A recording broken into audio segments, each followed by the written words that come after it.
Hello, everyone. Welcome to Barca News. It is July 24th, 2024, and we have some pretty devastating news in regards to Ansu Fati. Also, Barcelona might have found the solution to their Clement Lenglet problem.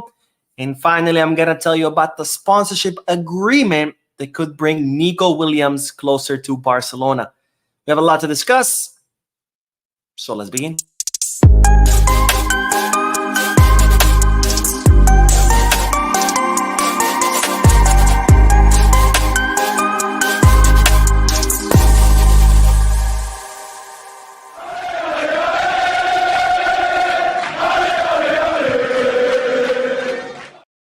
Hello, everyone. Welcome to the channel. My name is Mo, and this is the Barca News live podcast, which is on every Monday, Wednesday, and Friday. Today, I'm starting a little bit late because I did have to work pretty late, but now I'm done. I'm ready to do this podcast where not only do I bring you Barcelona news, but I also get to interact with you lovely people in the chat section by reading your comments out loud, answering your questions, and getting a discussion going. For those of you who will be watching when the podcast ends, I will be putting chapters in the timeline and timestamps in the description in case you want to skip through the discussion. Don't forget to hit the like button, subscribe to the channel, drop a comment. And if you are looking for any Barcelona jerseys or merchandise, or you're looking to place any sports bets, all the links are in the description. Now let's begin with the news. And of course, let's talk about the preseason since we are in the third week of the preseason. That's pretty crazy. Time is flying by. But let's talk about preseason because today Marc-Andre ter Stegen decided to cut his vacation short, and he reported to the Ciudad Esportiva, or the Jean Gamper Sporting Complex, where he checked in, got to meet Flick, the coaches, etc. And he also underwent his medical exams. Now, ter Stegen did not train. He's still technically on vacation. He's on vacation until the 28th, but he is participating in the U.S. preseason tour. So therefore, he wanted to show up, do his medical exams, do everything he needed to do, get ready. That way, when he travels to the U.S., he is good to go. He's ready to go. He doesn't have to do the medicals and everything else that players need to do. So ter Stegen cutting his vacation short just to get things back in order ahead of that U.S. tour, which, again, the team will fly out in 4 days. July 28th is when the team will fly out here to the U.S. to play against Man City, Real Madrid, and AC Milan. Now, it's expected that Koundé and Gundogan will be the two next players to report to the Ciudad Esportiva to undergo their medicals. They might even skip the whole thing and just travel directly to the U.S. and do their medicals here. But they're the two next players who are expected to come back from vacation after their participation in the Euros. Now, good news. Let's move on to good news about the preseason because Gavi, ladies and gentlemen, was seen today training with the ball for the first time since his injury. Now, Gavi tore his ACL and also had some injury to his meniscus last November. He had to undergo a pretty serious surgery to repair the tear and to repair the damage that the meniscus suffered. And as a result, he's been out now for about 7-8 months. Gavi has been training since the preseason began, but he's only been doing individual trainings without the ball, just, specific trainings to get his knee stronger, to get himself back into shape. But today he was seen training with the ball for the first time in 8 months. So this is definitely great news because it shows that Gavi is definitely recovering. He's getting better. He's healing from his injury, which is great news because we've all missed our young warrior in that midfield. Of course, he's not expected to come back anytime soon. Barcelona are not looking to rush him back. They're not looking to cut any corners. In fact, they're willing to even take longer than what's needed because they want to be 200% sure that Gavi is fully fit. So until now, there is no return deadline. Barcelona are not setting one. Whenever Gavi returns. If he returns next month, so be it. If he returns next year, so be it. They want to make sure that he's 100% healthy, and it's being estimated that he could be back around November, maybe December. But good news on the Gavi front because he did train with the ball today, which shows that he is definitely progressing in his recovery. And more good news. I'm starting this podcast with lots of good news, but more good news because Barcelona today confirmed that Marc Bernal has officially renewed with the club until 2026. Now, the 17-year-old midfielder is regarded as one of the most promising midfielders took him out of the academy. In fact, he is considered, or the club considered, that he could be the future pivot. In fact, Xavi, before he left, he told Barcelona, look at Bernal. He's going to be your future pivot. Lots of talent there. It seems that Flick agrees. Deco agrees. Everybody at the club agrees that Marc Bernal has what it takes to be Barcelona's future pivot. He's showing a lot of promise, a lot of versatility. He can play as an interior, as a pivot, defensive midfielder, attacking midfielder. He can do it all. But the 17-year-old who has been training under Flick during a preseason has now officially extended his contract until 2026. His previous contract had a €6 million release clause, which many European giants had offered to pay the release clause in order to take Marc Bernal away. But the player said, no, thank you. I want to stay in Barcelona. And that's exactly what Bernal will be doing. He will be staying in Barcelona until 2026. I got to say, he's one of the players who I'm most excited about this upcoming season. We don't know, of course, if he will be playing with the first team or if he'll get minutes, but he has been training with the first team all this whole preseason. So I'm very, very excited to see Bernal get some minutes under Flick. And if he does, I'm really excited to see what Bernal will do. And another thing that Barcelona have confirmed is the news that I brought to you yesterday in yesterday's video, which is that Barcelona have officially signed Pau Victor. Barcelona have officially announced it. Pau Victor will sign until 2029, so 5-year contract after Barcelona and Girona reached the deal for the center forward or for the attacker to join Barcelona on a permanent basis. It's going to cost around 3 million, a little bit north of 3 million euros, which is exactly what his option to buy was worth. It was a 3 million euro option to buy that Barcelona was not able to activate on time due to the financial situation. Therefore, they were forced to negotiate with Girona. Thankfully, Girona agreed to the same price, a little bit more, some variables here and there. But 3 million euros in Barcelona have officially signed Pau Victor until 2029. So welcome, Pau Victor. You are officially a culé, and let's hope that he continues building on the great success that he had last season with Barca Athletic, where he was the top scorer of the third division, 20 goals, breaking the 2-season-old record that was set by Ferran Jugla, which was 19 goals. All right, let's do the chat section, and then we will talk about the devastating news that concerns Ansu Fati. Emmanuel says, Mo, thank God I was able to get on your live today. Yes, my friend, thank you for joining. Again, I was late. I'm an hour and a half late, but I had a work event after work that I had to attend. I ran back home, literally took my suit off, and I was like, let's go. All right, David says, I'll take the 60 million with pay for Olmo and either pay for Subimendi, put it away for next year towards purchasing Verts, or who knows, even try for Rodri in the next 2 years. Barcelona are trying to negotiate that 60 million down from Olmo. So I don't think Barcelona has the 60 million to pay. As far as Subimendi, he said a million times he doesn't want to go to Barcelona. So I think we can set that aside and not mention it. As far as Verts, he's going to cost probably like 150. So 60 is not going to be enough. And Verts is looking like he might end up going to Madrid because he wants to follow Xabi Alonso. He sees Xabi Alonso kind of as a father figure. Xabi Alonso looks like he's going to end up in Madrid next summer. So if Xabi Alonso goes there, he most likely is going to ask Madrid to sign Verts. So there's a big possibility that Verts could end up in Madrid. Of course, Verts has said a lot of times that it's his dream to play in Barca, but we don't have money, not now, not next year, to pay 120, 140, 150 for Verts. Enoch says Araujo has the right to ask a salary increase when bums like Iñigo Martinez and Ferran Torres earn more than him. Iñigo Martinez does not earn more than Araujo. Iñigo Martinez is not a bum. He is one of the best center backs in La Liga. You can't see that. I don't know what to tell you. And as far as the salary increase, Araujo has been offered a salary increase as part of his renewal. However, he has not responded yet. All right, let's see. Soy88 says, we need that sponsorship deal with Nike to get Nico on board already. We do have some news about Nico. I don't want to get ahead of myself, so I won't say much. All right, let's see. Perez says, what's up, Mo? It's been a bit, brother. I love the videos. By the way, how would Nico and Lamine link with Lewa? I mean, they're both wingers. They're going to cross the ball to the box and link up with Lewa. Sia Bongo says, yo, Mo, this Williams thing is giving me anxiety just like when Messi left. I'm willing to sell my cows to get him. No, don't sell your cows. Don't sell your cows. You need your cows. But you don't need Nico to... I mean, we all want Nico in Barca, but let's be honest. Whether Barcelona sign Nico or not, it has zero effect on our lives. So keep your cows, my friend. Keep your cows.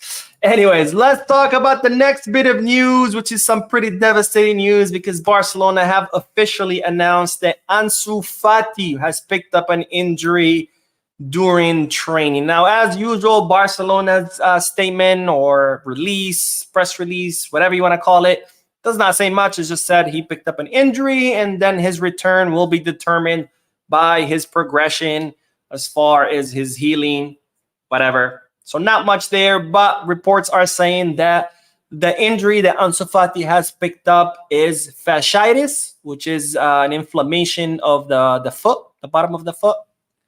And it looks like, and this is where it's really unfortunate because this is not a re-injury of his knee. We know that Ansu Fati has injured his knee several times. He's undergone 3 surgeries.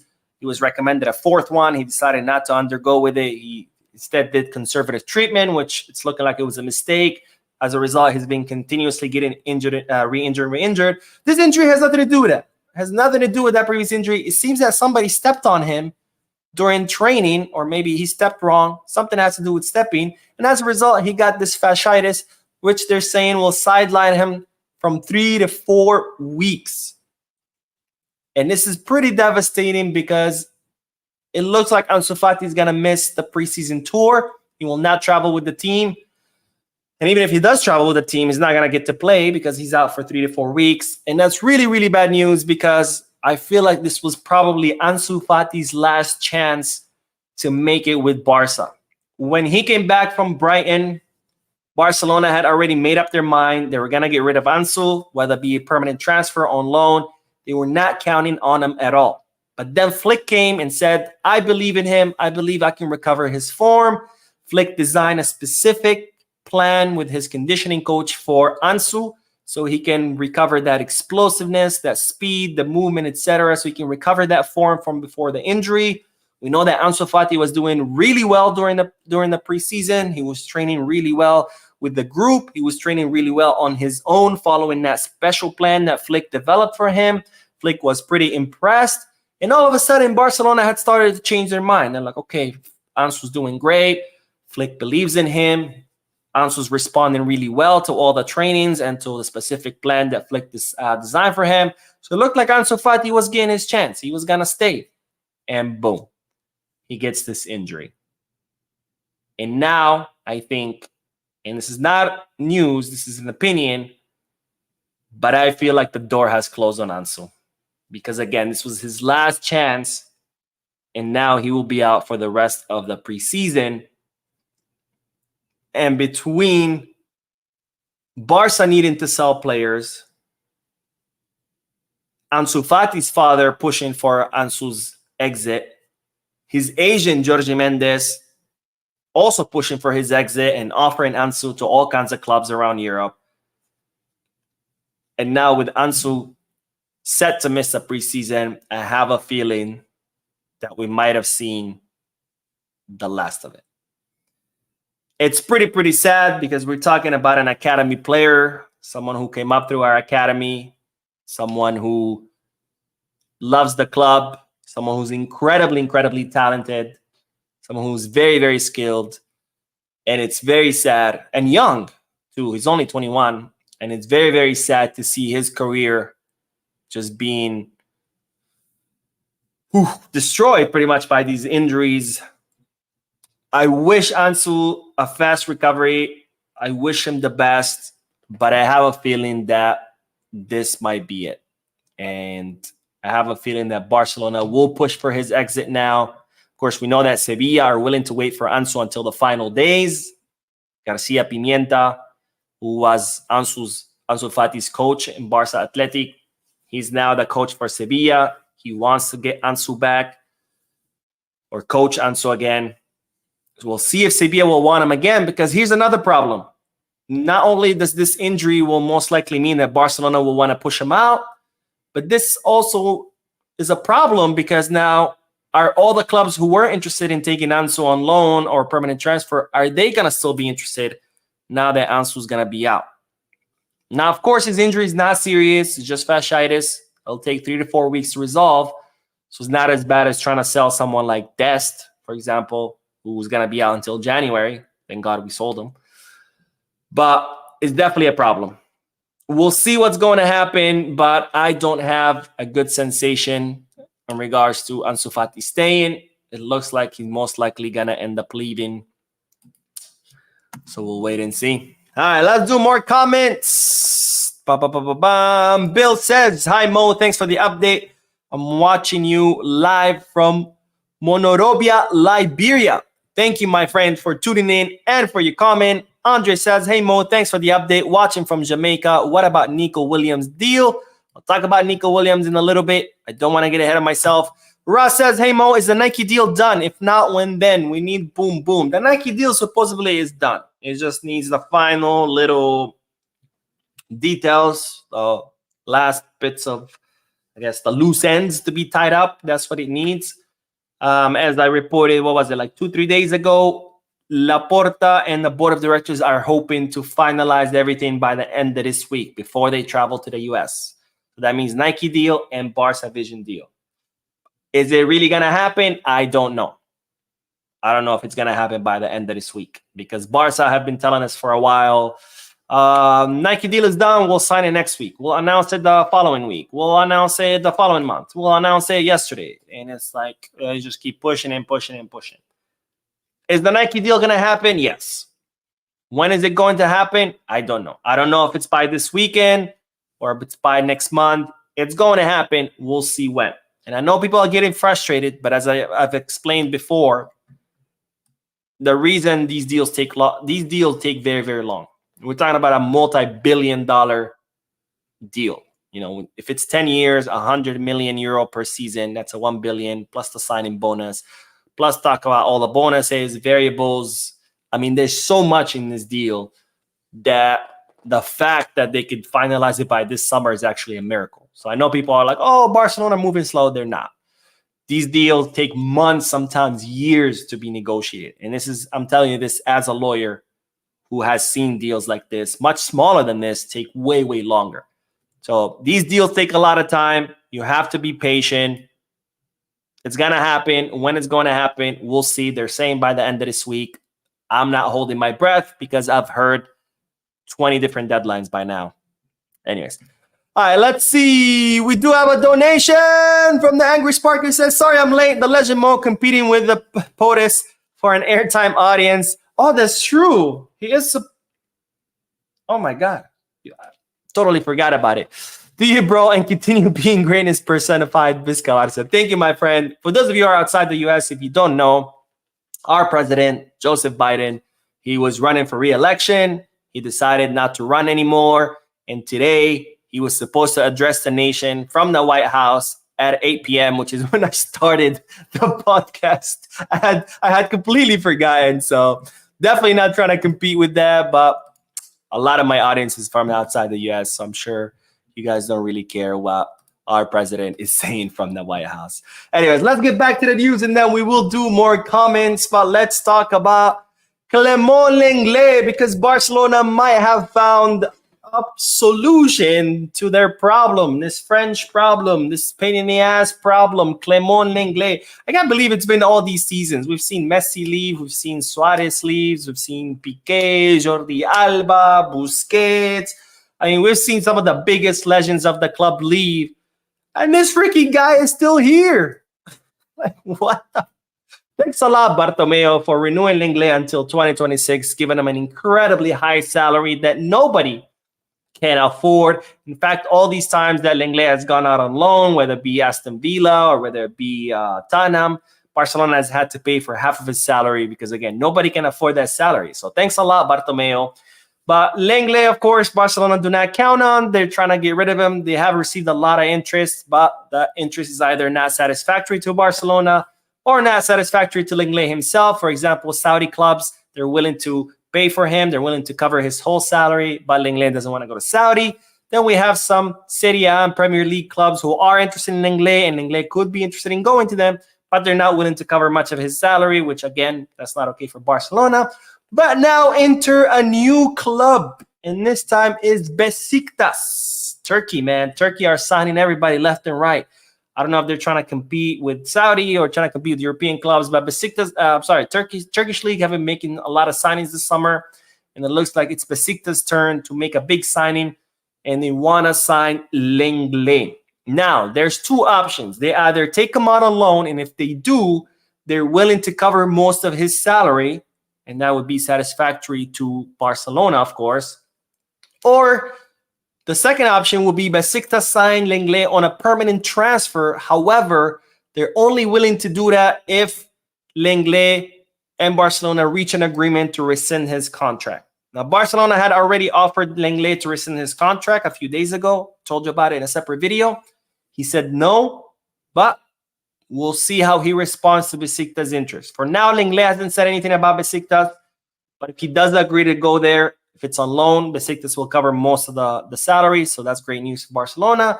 If it's in a permanent transfer, it would have to be a rescission of the contract, which I'm sure Barcelona would be also happy with that because they need to remove his incredibly high salary. He has a salary of 16 million euros. 16, guys, for a guy that the club doesn't even count on. So again, thanks a lot, Bartomeu. But hopefully this pans out. We'll see. I don't know if Lenglet would be interested in playing in the Turkish league, but it is a good option. And we'll see whether he responds to it positively or he continues to insist on playing, in a competitive club. Come on, bro. You're not even a competitive player. How are you going to want to play in a competitive club?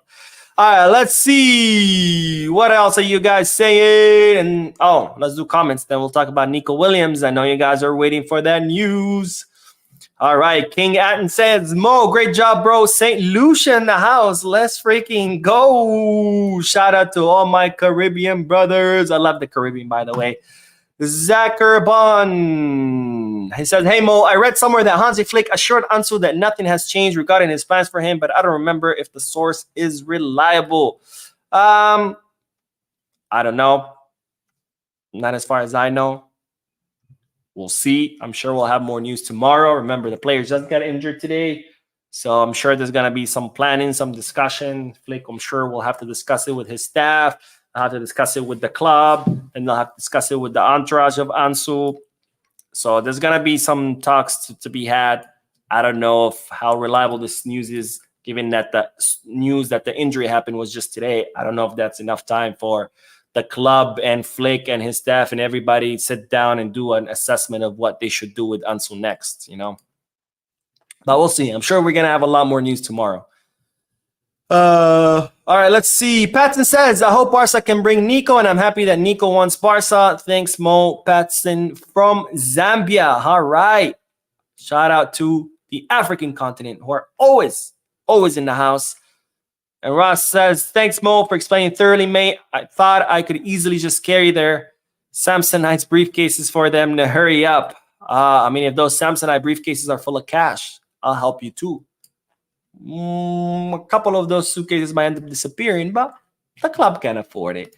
The Angry Sparky says, to be fair, it's hard for any club to get rid of dead weight. I agree 100%, especially if that dead weight says, I don't want to leave, like Ferran and Rafinha, who are insisting. I don't get sometimes players. It's like, you're a player because you want to play football and you enjoy playing football and you get paid to play football. And then a coach comes and says, you know what? You're not going to play a single minute. And the players are like, okay, I'm just going to sit on the bench and just collect the check. It's like, that makes no sense to me. How are you okay with just not doing anything when the whole reason you became a footballer is because it's your passion. That's what you enjoy doing. And they're telling you you're not going to do it. And how can you be okay with that? I don't know. Anyways. He says, good morning, Mo. It's really sad hearing Ansu got injured again. I was so covetous seeing him making a mark in the preseason. The Lenglet saga is so tedious watching from South Africa. It is very sad what was going on with Ansu. I 100% agree. And yeah, Lenglet, my God. This guy's going to outlive all of us, guys. Like, Lamine will be retired He'll have a long, successful career. He'll be retired. Kouarsi, all of them will get retired. And we're still going to be hearing news about Lenglet at the club and the club trying to get rid of him. It's freaking nuts. The antagonist says, I pray when we sign Nico, spend the rest of money of Subimendi. Okay, again. Subimendi doesn't want to come to Barca. So please, guys, get that through your heads. Subimendi is not coming to Barca. He's not looking like it. Or he doesn't want to, I should say. If that changes, we'll talk about it. But as of today, July 24th, 2024, Subimendi has no interest in joining Barcelona. But anyway, since you did mention, and you're watching from Guyana. That's freaking amazing. I think you're the first person to watch from Guyana. Guyana. That's how you say it. All right. Since you did mention Nico Williams, let's talk about Nico Williams because a sponsorship deal could put the player closer to Barcelona. Now, if you want to know what's the update on Nico, there is no update. I know I've seen today there's a bunch of headlines going around. Oh, Barcelona reached agreement with Nico's agent, and now they're waiting for Nico's green light. That's literally the news I told you last week. Barcelona, or Deco, I should say, met with Nico's agent, presented the draft contract, which is a 5-year contract. 12 million euro salary gross, so 6 million euro salary net. And that's it. They discussed it. The agent was okay. That looks good. But the agent cannot agree. It's Nico Williams who has to say yes. Nico Williams is on vacation. He's having fun. He hasn't given the green light. Once he gives the green light, the agreement is done between the player and the club. And then Barcelona can go to Athletic Club de Bilbao and say, all right, here's the money. Give us the player. So nothing has changed from last week. We're still awaiting Nico Williams' green light. I don't know why all these headlines circling around the media. Barcelona reach agreement with agent pending Nico Williams' green light. So there is no agreement. It has to be between the player and the club. Like, Mo just bought a car, but he didn't pay for it. So it's not my car. Anyway, so nothing has changed. Barcelona are still awaiting the green light. But what the new news is in regards to Nike. Because Nico Williams is a Nike athlete. He is signed with Nike. Nike is his sponsor. But Nike have kind of been flailing behind lately. They've been kind of falling behind in the football world, not the other sports. But in the football world, they've kind of been falling behind. We have Adidas, who's just signed Lamine Yamal. They're making him their face, which is huge. They signed Aitana Bonmati, which is the future queen of football, women's football. So Nike have been kind of falling behind, and they want to step it up. And one way they're looking to step it up is by making Nico Williams, who's already their athlete, he's already signed with Nike. They want to offer him a new deal, and they want to make him kind of like the big icon in the footballing world. So it's not just like, oh, he's just a Nike athlete. No, now he's going to be like one of the main guys, like Neymar and Penaldo, right, with Nike. So they want to give him a new contract. They want to offer him a lot more money, and they want to make him one of the faces of their football department around the world. Now, you might say, how is this beneficial? Why do we care about what Nico does with his own sponsorships? Well, we care because Barcelona, who sponsors Barcelona? Nike.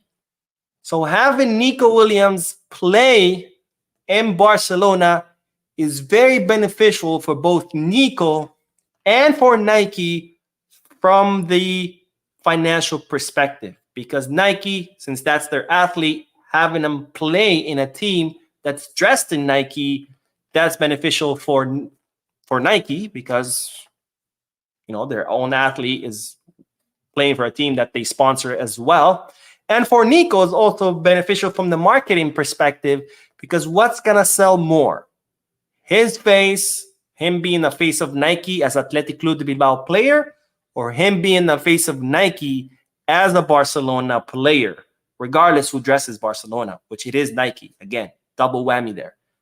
Obviously, it's going to be a lot more beneficial for Nico to be the face of Nike as a Barcelona player than as an Athletic Club de Bilbao player. With all due respect to Athletic Club de Bilbao. Actually, no, not with all due respect. Fuck them. They've been talking a lot of shit. So fuck Athletic Club de Bilbao. No respect to them. But let's be honest. Which is a bigger club? Obviously, Barcelona, much, much bigger club.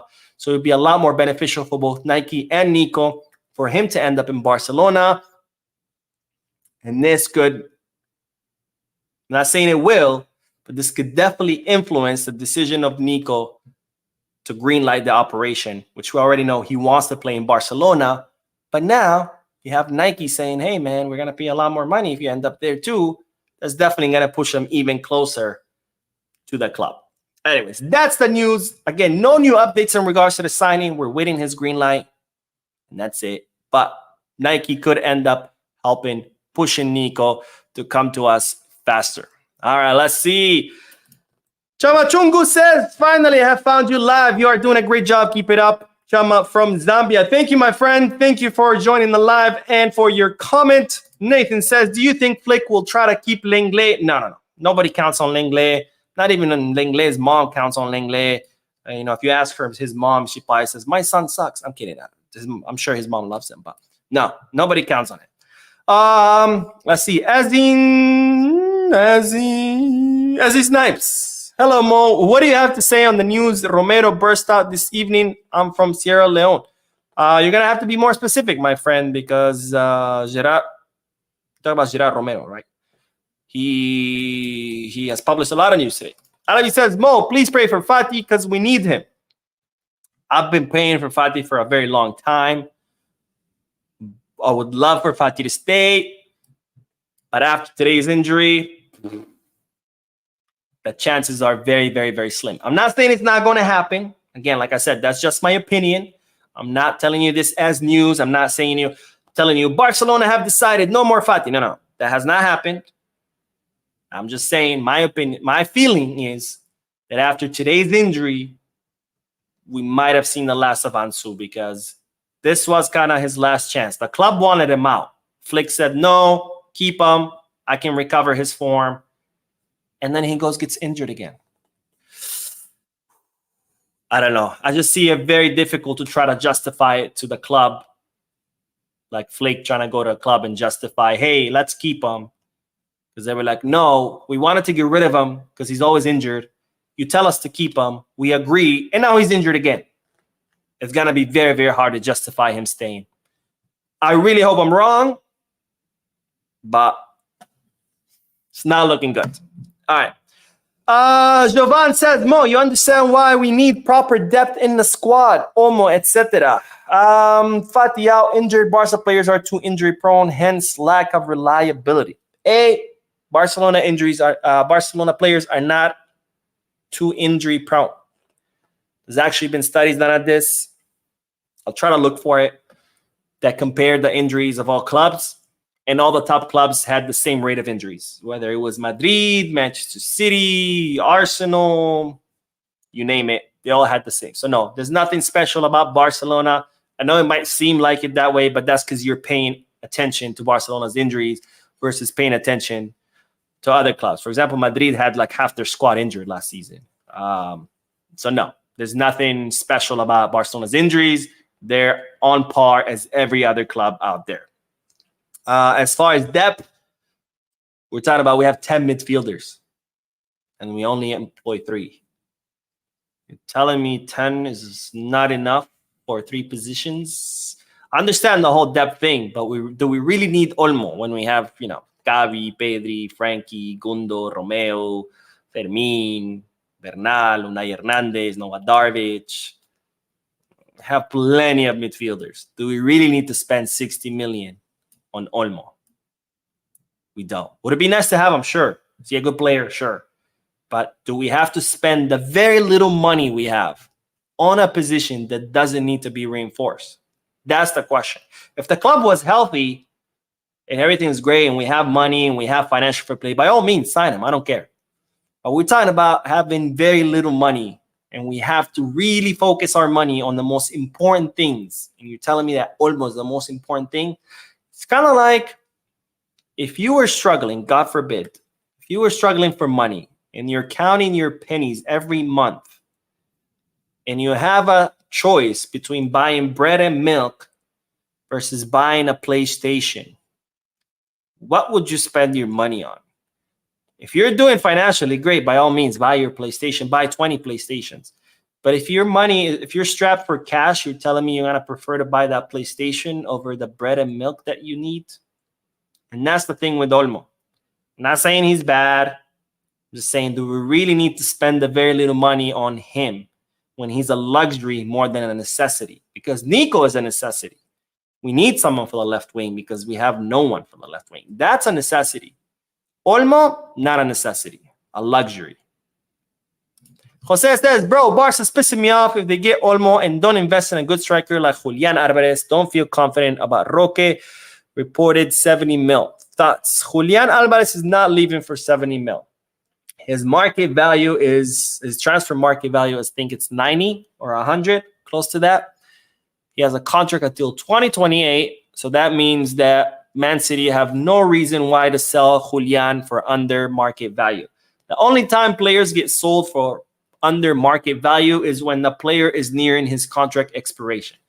So if Julian Alvarez's contract expired next summer, then yeah, Man City would be forced to sell him for below market value because otherwise he would leave for free next summer and they're screwed. They wouldn't make a single penny. But his contract expires in 2028. So it means that Man City have no reason to offload Alvarez below his market value, and his market value is at 90 or 100. Do we need to sign a striker? We have Lewy, we have Roque, we have Pau Victor that we just signed. We have options. I don't necessarily think we would need to prioritize the center forward position. Maybe next summer, because by next summer, I think Lewy will be gone. I think he has his last year is optional, but not this summer. This summer, we really need to prioritize the left wing. All right, and we have a donation. Wow, Raymond, my friend, thank you so much for your very, very, very generous donation. I cannot see your super sticker because of my stupid software, but I promise I will watch back the podcast on YouTube to see what your super sticker is. But again, thank you a million times. Thank you for your incredibly generous donation. And I'm sorry that I can't see your super sticker. All right, let's see. Joseph says, hi, Mo. It's my first time catching your live stream all the way from Ghana. I really love your content. Thank you, my friend, so much. And let's see. David says, hello, Mo. Good evening. I'm Divine from Brazil. All right. Brazil in the house. What about Olmo? Olmo, Barcelona have sent him an offer. He has to give a green light. If he does give the green light, meaning he agrees to the offer, then Barcelona will approach RB Leipzig to try to negotiate. All right, let's see. Electras, is that Barbados flag? I think that's Barbados flag. I hope so. I don't know. I'm pretty bad with flags. But if it is, shout out to everybody in Barbados. Barbados is always in the house. And SA says Ansu can go on loan to FC Porto like I always said. We'll see. We'll see if FC Porto will want him now that he's injured.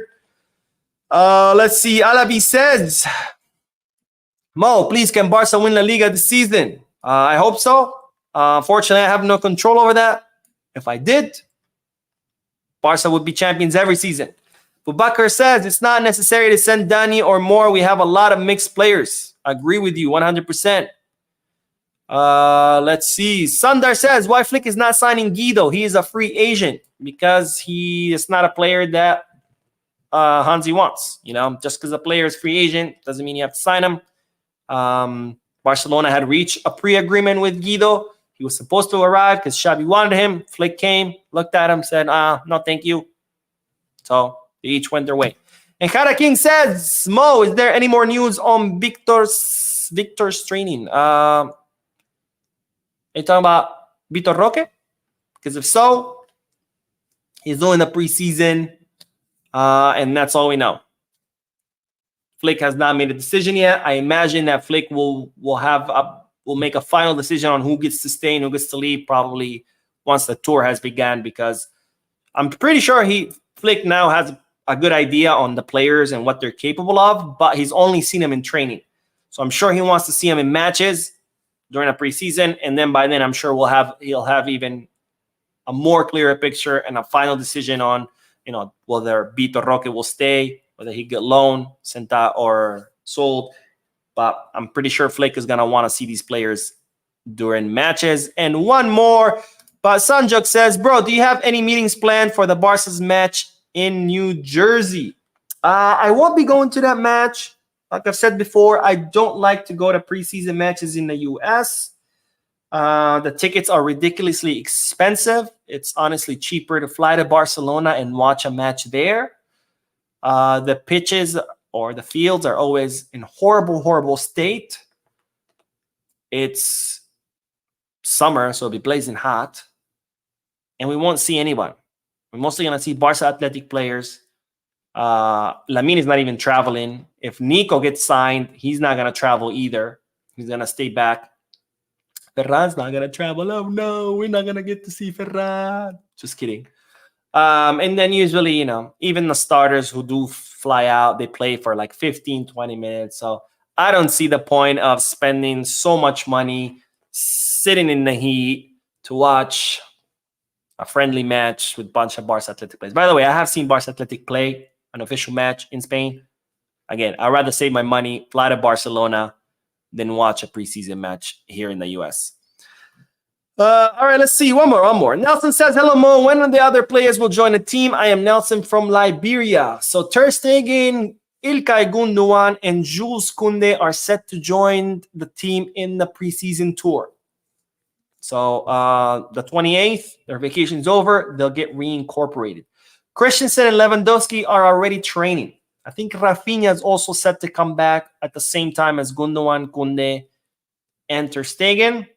As far as Lamine, Ferran, and Ferran will not travel to the U.S. because they are the last players to finish the Euros, obviously, because they won it. Pedri obviously is injured, so he'll come back probably beginning of the season. Fermin Lopez and Pau Cubarsí are in the Olympics. So they'll be gone for the next 2-3 weeks, of course, depending on how Spain does. If Spain gets eliminated early, they'll come back early. Spain goes all the way, then they'll have to stay there until all throughout the Olympics. Anyways, that is all the news. I'm going to be uploading another video. There's more news, believe it or not. But thank you guys for tuning into the podcast. Thank you for your likes, your comments, your subscriptions, your donations, your very, very generous donations.